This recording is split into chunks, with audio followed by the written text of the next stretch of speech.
Why so serious?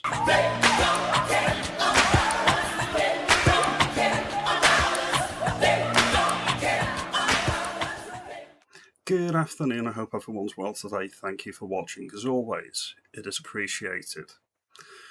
There's a lot of disinformation and scaremongering and panic from the legacy media, press, and talking heads. Why so serious? And I want to try to make a bit of sense of it for the people that watch this channel, and hopefully you might agree. Reform UK have screwed the pooch. They have screwed the pooch on every major decision pretty much since, I'd say, about February last year when they got rid of Rupert Lowe. And that's my starting position. Every single policy and everything they've done as a political party is designed to alienate its grassroots, and it's designed to alienate the northern voter, the people that would not vote Tory. The Reform Party decided it'd be very wise to stuff their party full of Conservatives and failed ministers. And the people in the Red Wall wouldn't notice this. They wouldn't notice this, and they would continue to vote for reform because Nigel Farage is just that good. I reject the premise, and we need to look into a few of the lies from the media. We need to ask why people absolutely breaking it that Andy Burnham's going to get back in, if he gets back in as an MP. So we're going to start with what happened a couple of years ago when Reform were running in the 24 general election. We had legacy media saying things like this. This is a alleged right-wing paper. Vote for Farage, get them.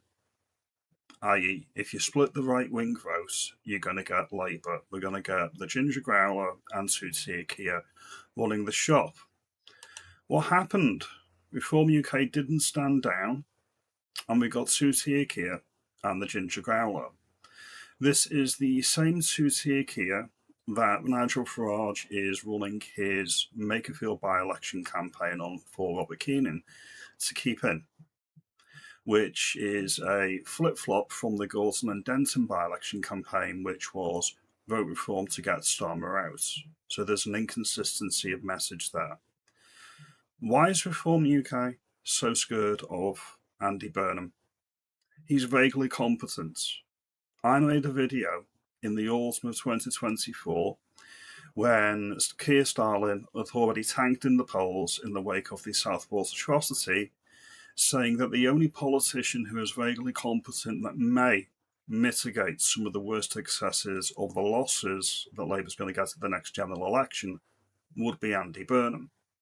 He's not going to win a general election, even if he got in as an MP, challenged Keir Starmer, and actually won the premiership of the UK and became the Prime Minister. He still wouldn't win a general election. Labour are not going to win another general election. As a Red Wall voter, as a former Labour voter in the Blair-Brown years, this is what I can attest to. Burnham isn't loved, he's just not hated, so we need to remember that distinction.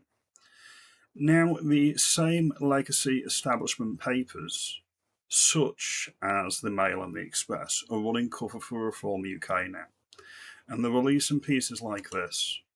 Reform can beat Burnham in the pivotal Makerfield by-election if Restore voters switch to Farage. Now they've changed the tune. They are saying, even though 2 years ago they were saying if you vote Reform, you're going to get Labour, now they're saying if you vote Reform, you can keep Burnham out. Why is this? Because many of the big hitters in the Tory party have jumped ship to Reform UK, which means that the Reform Party is Tory 2.0 in all but name, and it is going to usurp the Tories, and it's going to become the Reformed Conservative Party in time. It's going to be the same playbook as what happened to the Canadian Reform Party in the 1990s. Establishment containment only. And then they will hit pieces like this. This is on a few Restore Britain members, I believe. I'm going to bring this one up now. Restore activists at White Supremacy Summit with neo-Nazis. This is very strong language from the Mail. No proof of this, of course. You're not going to get facts from the legacy media. Evidence emerges on the eve of vital by-election that a vote for Rupert Lowe's divisive party is a grave mistake. What this conference actually was has nothing to do with white supremacy. Me personally, a white supremacist is somebody that wants to eradicate ethnic minority races completely, go on a genocide all across the planet, and removing anything that isn't white from existence. That is a white supremacist, in my view. That would be the definition. If you're talking about demographic replacement of the native white British in their homeland from 99% post World War II to what I think is about 72, 73% now in 2026, that doesn't make you a white supremacist. That means your eyes are open and you can notice demographic change. All right? Nobody's saying that people of colour need to be treated differently. Nobody's saying that they should be eradicated. We're not talking concentration camps or anything of the sort. What we're talking about is how can we achieve demographic security in this United Kingdom for the native British people. To me, that's perfectly reasonable, that's perfectly logical, and it should be it's not anything that a native British voter shouldn't be able to get behind.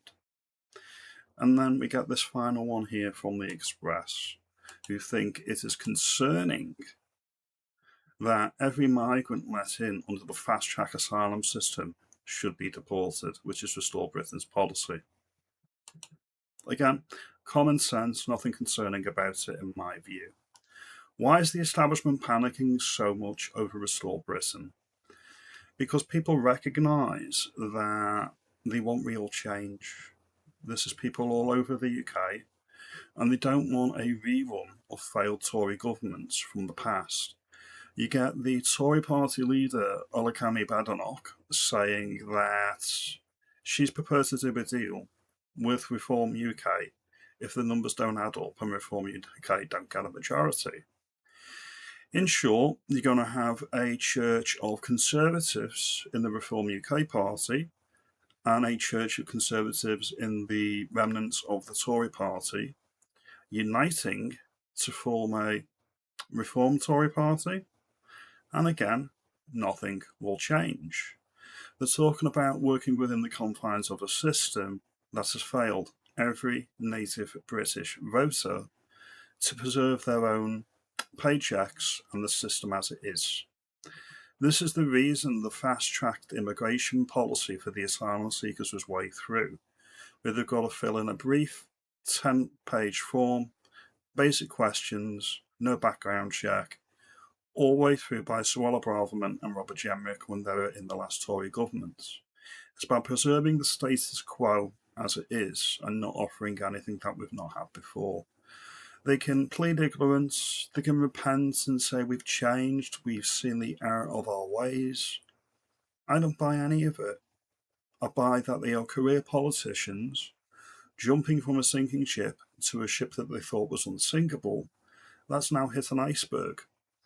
Every single mistake that Reform UK has made since the last general election has been self-inflicted. Disavowing people, we don't need that lot. We don't want Tory supporters. We don't want this person, this person, this person, or that person. Nothing to do with us. We don't want that vote. Essentially calling anybody that's further right-leaning than Farage basket of deplorables, to quote a phrase from Hillary Clinton, is why Reform UK is tanking. This is the big mistake. And then they get on the TV and they start claiming that they are entitled to my vote. They're entitled to the Red Wall votes. It's their votes. No, I'm not a loyal party voter to anybody. I will go wherever party suits my interests and needs. I will go wherever I feel I'm going to be best represented. Everybody needs to think the same way. Reform UK wouldn't be crumbling and wouldn't be begging people for votes if they'd stayed true to their grassroots. They keep on about facing, flip-flopping on this decision and that decision, and eventually people got fed up of it and they turned to Restore Britain. high. Restore Britain wouldn't be a thing without Reform UK's mistakes. Back to Burnham. He is a second-rate politician from a bygone era. He is not going to win any election, and it's all about weakness from Reform UK. Everything from the establishments, when they're attacking Restore Britain, grassroots Restore Britain, people not even associated with Restore Britain, it's all from a profound sense of insecurity and a position of weakness. I personally gravitate towards what Rupert Lowe says because he says, this is what I believe, this is what my party's principles are, we're going to do X, Y, and Z. Join us if you want to join us. And they're not actually begging for votes. That's crucial. They are giving the informed voter the opportunity to make real change in this United Kingdom. These are just my thoughts as always. Your mileage may vary. This by-election is not the most important by-election for a century. It's a profound sense of entitlement from the establishment that the useless gammons in the north have to vote Reform because that's all you're going to get. Not true. Other options on the table. And the legacy media pundits running around thinking that Burnham's already won this. Again, that's profoundly arrogant, very, very arrogant from everybody involved. Everything to play for, everything's up in the air. These are just my thoughts. Have a good day.